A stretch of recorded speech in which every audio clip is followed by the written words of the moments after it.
I've been in the real estate game now for 10 years, and it has never been easier to succeed in real estate than it is right now, especially in multifamily and other types of commercial real estate. It is so easy now because the market has completely shifted. It's gone from being a seller's market where the sellers have had all the leverage to now a buyer's market where the buyers have all the leverage. So what's changed? Well, sellers have been waiting for the interest rates to drop back to normal, and they finally realized that the high interest rates we're experiencing are the new normal, and that's actually great news for us. You see, when interest rates are low, everyone went out there and was on a buying frenzy. But since then, interest rates have shot back up and deals haven't worked out. They just don't pencil anymore. You see, 5 years ago, interest rates were super low and now they've almost doubled. And so the cost of money is just too high. So what we do now is we offer the seller their asking price, but with favorable seller financing terms.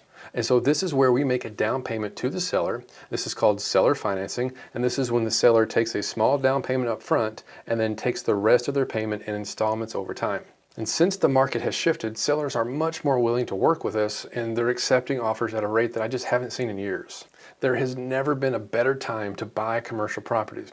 You see, there's this wave of baby boomers that are retiring. They've built a huge amount of wealth in real estate and other small businesses, and now they're ready to sell. We've even had sellers beg us to make seller financing offers to them.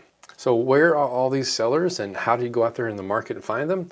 Well, there are two main sources. One is on-market leads and the other is off-market leads. And I'm going to show you how to find on-market leads right now. These deals can be found on Crexy.com, so I'm going to just walk you over there how to do it. So I type in Crexy.com. You can think of Crexy.com as like a Zillow, but for commercial properties, and it's free to set up an account. See, on here you can filter for properties that you like. So I'm going to choose St. Louis, Missouri as an example. And once you type in a city, it will show you the area and it shows you the outline, and there's 400 results. And so what I like to do is I like to zoom out just a touch and use this draw by going to the boundaries and click draw. And then I just want to draw a circle around the area that I want to work in. And you do this based on your area. Say maybe I want to include an Air Force base, maybe I don't. You just draw the shape that makes sense based on the market that you want to work in. And you can remove the initial search, and now you just have this kind of weird amoeba shape that lists 1,217 listings. That's probably too much, so what I want to do is I want to filter, and I want to filter on the asset class that makes sense for me. And so in this case, I'm going to use apartment as an example. Let's just see how many listings there are. And there's about 100 or so listings in the greater St. Louis market for multifamily. Okay, so let's take this 4-unit right here as an example. We can just click on that right here, and it takes us to the property listing. And so how do you know if this deal is a good deal or not? Well, I'm going to walk you through a quick analysis. So it's been on the market for 114 days. Hopefully that means they're a little bit motivated. They've listed the sales price at $550, and the total rent per month is $5,210, and there's a total of 4 units, 100% occupied. It's a little bit older building, $550,000 sales price.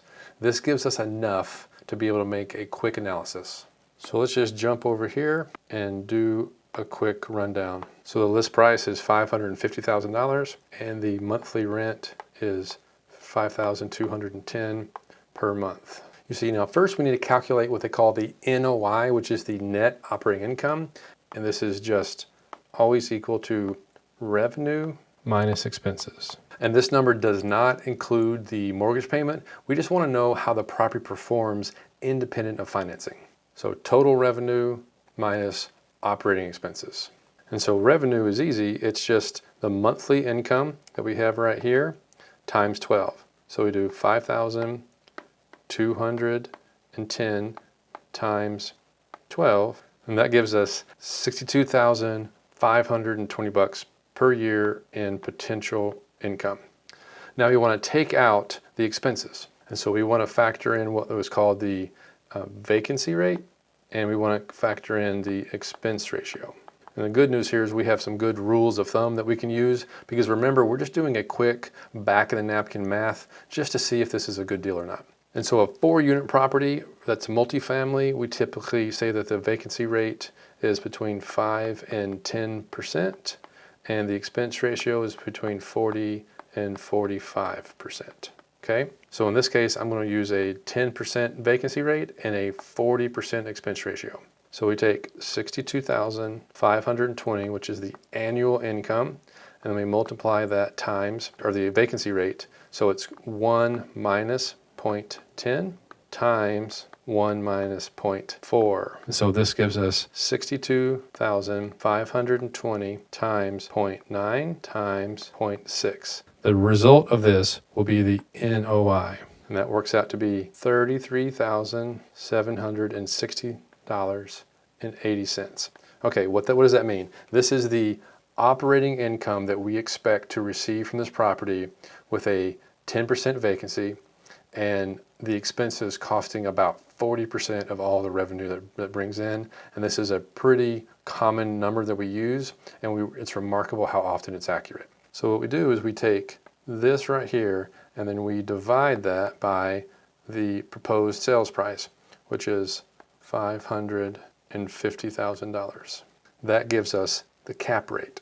And so that equals 6.14% cap rate. So you ask yourself, is this a good deal? Is a 6.14% cap rate that a property that makes an NOI of $33,000 a year, is that a good deal? If you had access to $550 cash, would you buy a property that got you a 6.1% return, just all cash?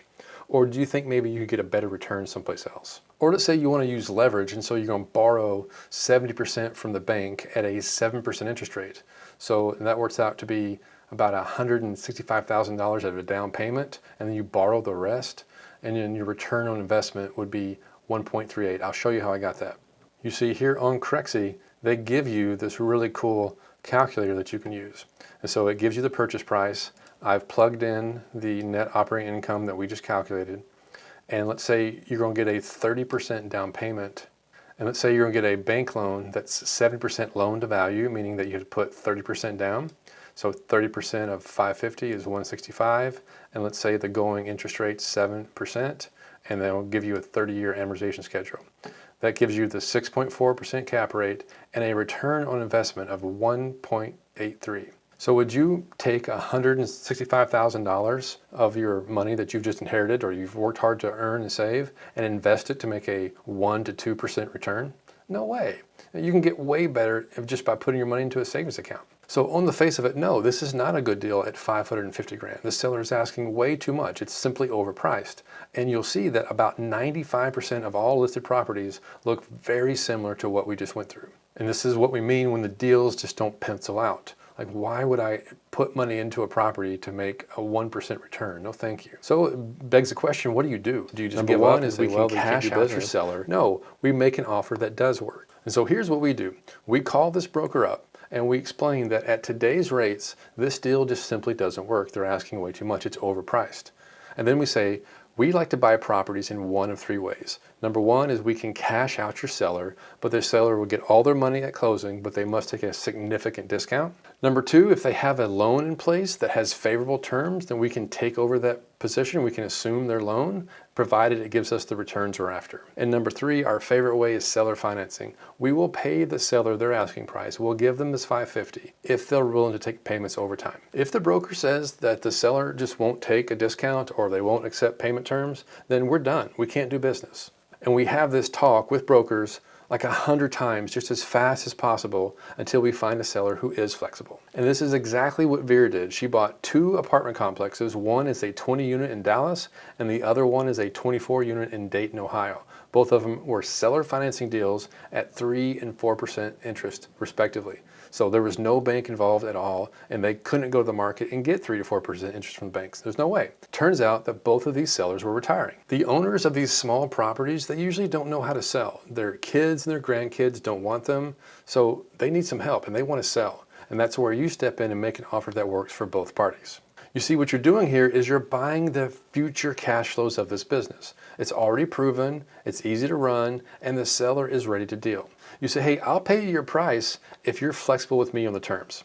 Let's take a look at Vera's Dallas deal and show you what I mean. So the average rent here was $1,850 per unit. That's about $240,000 per year of NOI. And they offered a purchase price of $3.3 million with a down payment of $1.1 million. And so the seller financed the remaining $2.2 million at 3% interest for 5 years. Her monthly net operating income is $20,000 and she pays the seller $5,500. So that leaves her about $15,000 of net profit per month. Not a bad deal, right? And the good news here is you can do the same thing. These properties are publicly listed on Crexie.com.